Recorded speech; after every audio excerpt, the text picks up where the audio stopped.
그러면 예. 김동 선생님은 뭐로?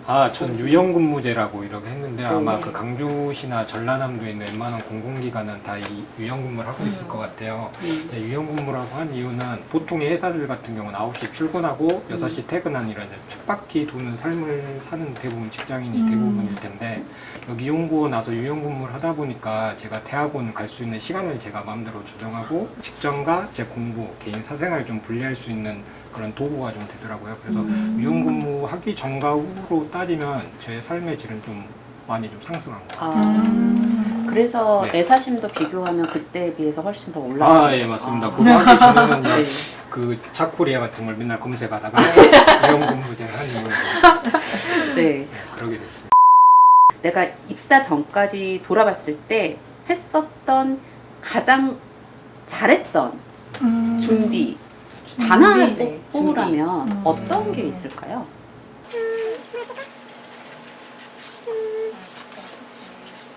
네. 자, 그러면 네. 어떤 분부터 선생님? 네, 저는 열심히 적었던 이정선 선생님의 답을 먼저 보고 싶습니다. 네, 저는 이건데요. 네. 이게 모르겠어요. 이렇게 말하면 꼰대 소리 들까? 뭐 네. 근데 네. 사실 8년 차면 이제 뭐 네, 그렇죠. 네. 선생님 혹시 뭐 네. 재단에서 혹시 낙대 적은 아니신 그래서 거죠? 낙대. 이미 발 담근 것 네. 같아요. 근데 저는 이제 그 굉장히 방황을 많이 했어요. 여기 오기 전에 일찍 들어온 편이 아니거든요. 34부터 여기서 일을 했기 때문에 그래서 그 전에 했던 경험들이 사실 제가 의도했던 바는 아니었어요. 그때 처음에는 빨리 어딘가에 정착하고 싶었으나 네. 그게 잘 되지 않아서 계속 이것도 해보고 저것도 해보고 했던 것이 네. 결과적으로 여기 들어왔을 때 그 업무를 하는데 굉장히 많은 그 저도 모르는 여러 그 재산이 좀 돼 있고 그리고 무엇보다도 면접을 할 때 굉장히 당했던 것 같아요. 제가 경험을 많이 했던 것이. 그러면 지금 사실 선생님은 그 전에 입사할 때 요즘에는 그 취업 준비하시는 선생님들이 지금 NCS 지금 네. 제도에 지금 하고 네. 있잖아요. 그런데 지금 만약에 그 준비를 하고 있는 선생님들한테 그 지금 준비하고 있는 분들한테 광주문화재단에서 어떤 경험과 어떤 지금 역량을 가진 분들을 인재로 생각하시는지 약간의 조금 힌트를 주신다고 한다면 그 20대 대학 졸업한 지 얼마 안 된 직원들이 NCS 시험을 거쳐서 이렇게 들어오거든요. 네. 그 저보다도 더 훨씬 더 열심히 살았을 거라고 가히 추측이 될 만큼 화려한 자격증과 그 성적 관리 정말 성실하고 굉장히 책임감 있고 그래요. 네. 근데 이제 한 가지 이렇게 조금 아쉬운 거는 그 결국 우리 재단은 지역의 문화예술 생태계를 좀 보존하기 위해서 만든 기관이거든요. 그래서 현장에 있는 예술인들을 좀 이해할 수 있는 그런 경험이나 사람 좋아하는 그런 마음 이런 게 있으면 좋겠다는 생각을 개인적으로는 항상 해요. 근데 워낙에 치열한 시대를 살다 보니까 그런 데까지 신경 쓰기에는 좀 그 바쁘지 않았나. 네. 별거 아니어도 그냥 축제 현장에서 뭐 스텝 한 번이라도 해본 거랑 안 해본 거랑 네. 그래도 일을 대하는 마음이 조금 다른 것 같아요. 네.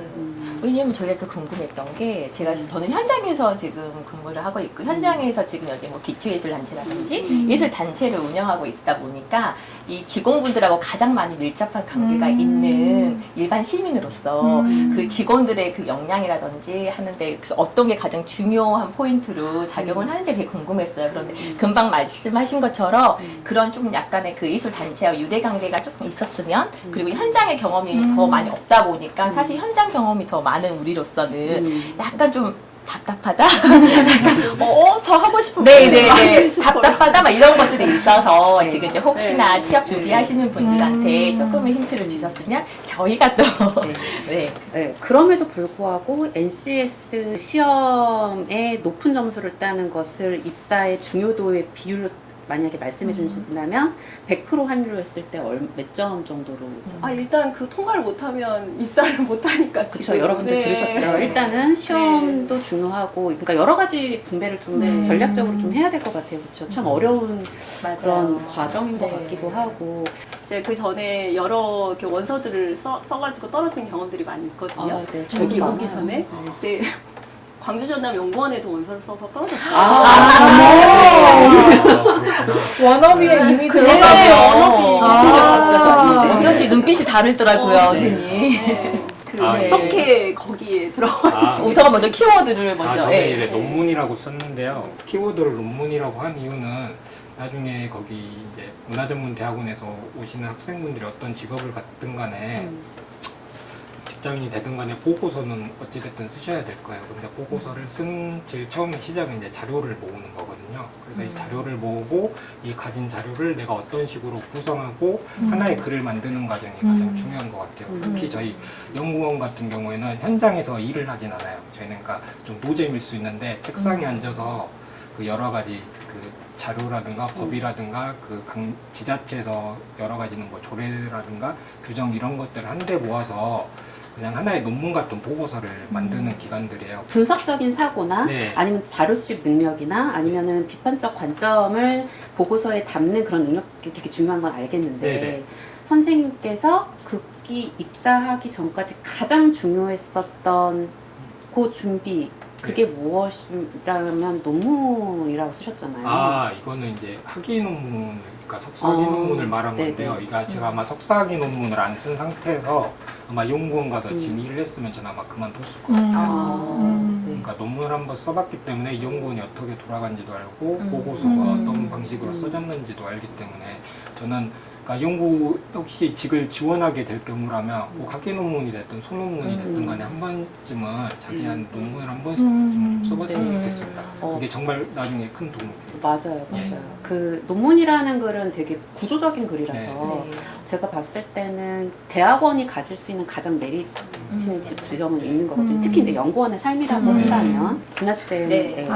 저는 어? 그 입사 전에 어떤 준비를 내가 제일 잘했다 이 질문이었잖아요. 네. 그래서 저는 상상이라고 쓰긴 했는데 어떤 상상이었냐면 아까 경험 말씀하셨잖아요. 저는 정말 지금 제가 일하고 있는 일터에서 정말로 일하기 원했고 그랬기 때문에 그 기관에 대해서 공부를 많이 했어요. 그 기관은 어떤 기관이고 누구를 타겟으로 하는 기관이고 그 타겟과 어떤 활동을 하는지 그런 것들을 열심히 준비했고 그러면 내가 가진 메리트들, 내가 가진 경험들이 이 조직과 어떻게 매치될 수 있을까를 많이 상상했거든요. 그래서 자소서를 쓸 때도 나는 이러한 경험이 있고 이 조직에 와서 이런 것들을 하는 상상을 했다라는 식의 자소서를 썼어요. 근데 제 자랑입니다만 그 면접에서 모든 사람들이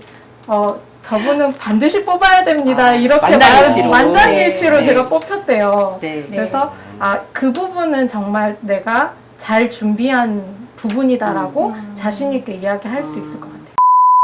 기본적으로 지원서를 낸 이후에 이런 거는 되게 사소하지만 되게 하지 말아야 될 게 어떤 게 있을까 이런 부분도 좀 궁금할 것 같거든요. 네. 어떻게 생각하세요?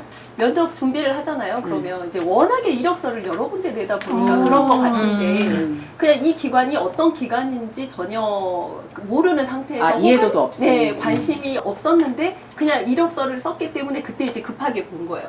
이제 그러다 보니까 그 자기가 준비한 대답들이 이 기관에서 대답해도 되고 여기서 대답해도 통하고 여기서 통하는 그냥 똑같은 그런 대답을 준비를 해오는 거예요. 근데 사실 여기서 기다리는 사람들은 우리 재단에 대해서 얼마나 알고 있니? 너 진짜 우리한테 관심 있었어? 그동안에?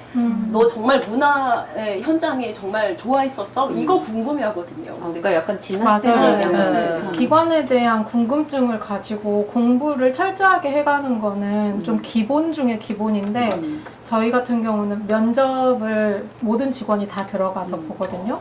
그래서 저도 면접에 많이 들어갔었는데 전혀 공부되지 않은 상태로 3디자인 센터가 뭐 하는 곳인지도 제대로 알지 않고 온다면 그럼 가만히 있어봐.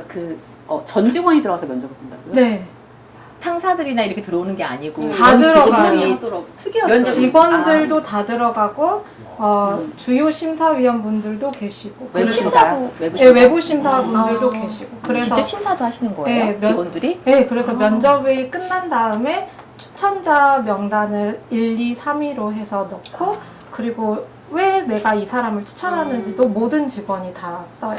그 분위기가 어때요? 면접 분위기가? 면접 분위기는 저희가 항상 그 편안하게 해드리려고 노력하긴 그래서? 하지만 4분에서 5분 면접 보시는 분이 앉아있고 20에서 25 또는 30명까지도 앉아있는 면접장이어서 네. 이제 긴장할 수밖에 없으시긴 하죠. 공청회 네. 같은 그런. 아 그렇지는 않아요. 근데 막 저희는 면접 질문들이 자신을 동물로 표현한다면 이런 재밌는 질문도 있고 그러거든요. 그래서 상상이 그런 재밌는 질문도 있고 그래서 기본적으로 자기 소개를 PPT로 5분 정도 하게 하거든요. 근데 발표를. 근데 선생님 말씀하신 것처럼 3디자인 센터에 전혀 관심은 없는데 그냥 자기 이야기만 계속하고 내가 이 기관이랑 얼마나 맞을지에 대해서 전혀 상상 없이 오면 당연히 낮은 점수를 받을 수밖에 없죠.